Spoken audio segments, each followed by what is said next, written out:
तुर्की उसी दिन से लागू होगी।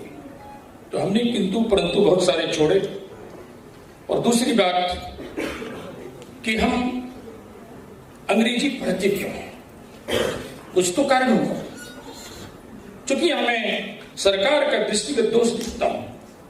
हमने अंग्रेजी को शिक्षा से, परीक्षा से, दीक्षा से, नौकरी से, पैसा से, प्रतिष्ठा से और सम्मान से जुड़े हुए हैं। तो जब विकल्प हम लोग सरकार से मांग करते हैं कि आप किसी अंग्रेजी रहने दीजिए, कोई भाषा खराब नहीं है, सभी भाषाएं अच्छी हैं, सभी की मातृभाषा है, लेकिन हिंदी और भारतीय भाषाओं में उच्च शिक्षाओं में विकल्प आकर दे दें, मुझे नहीं लगता कि मुझे इतनी सम्मेलन करने की आवश्यकता होती है। और मैं 2-3 बात करके 2 मिनट समय लूंगा मैं और बात को समाप्त करूंगा। तो मुझे एक राष्ट्र चिंतक हुआ करते थे खलील जिब्रान। उन्होंने जब राष्ट्र नाम पे एक निबंध लिखा, उनके 3 वाक्य में बरबस साझा करता रहता हूं।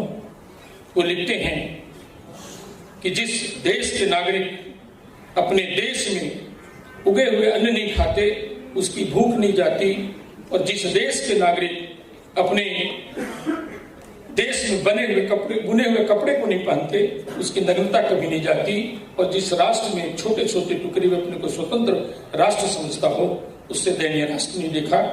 और हम समझते हैं कि जिस देश के नागरिक को काम करने में शर्म महसूस होता हो, लिखने में हीनता का बोध होता हो, उस जैसा देश पूरे भारतवर्ष में हमारे जैसा कोई नहीं है। और एक व्यक्ति को मैं अवश्य याद करता हूं, वो राजनीति के शिखर पुरुष, भारत रत्न, भारत के पूर्व प्रधानमंत्री अटल बिहारी वाजपेयी को इसलिए याद करता हूं, वो 4 अक्टूबर 1977 को जब संयुक्त राष्ट्र संघ में हिंदी में संगर्जना किए तो लगा था कि हिंदी का बड़ा कल्याण होने वाला है। लेकिन वही व्यक्ति जब देश के प्रधानमंत्री होते हैं तो मैं अपनी बात नहीं, उनकी बात को बोध वाक्य की तरह साझा करना चाहता हूं। वो कहते हैं कि विदेशों में तो हिंदी बोली जा सकती है, लेकिन देश में हिंदी बोलना बहुत दुष्कर काज है। तो समझा जाना चाहिए कि हिंदी की लड़ाई कितनी कड़ी है, कितनी बड़ी है। और अंत में मैं विश्व हिंदी सम्मेलन समन्वय समिति का सदस्य रहा हूं।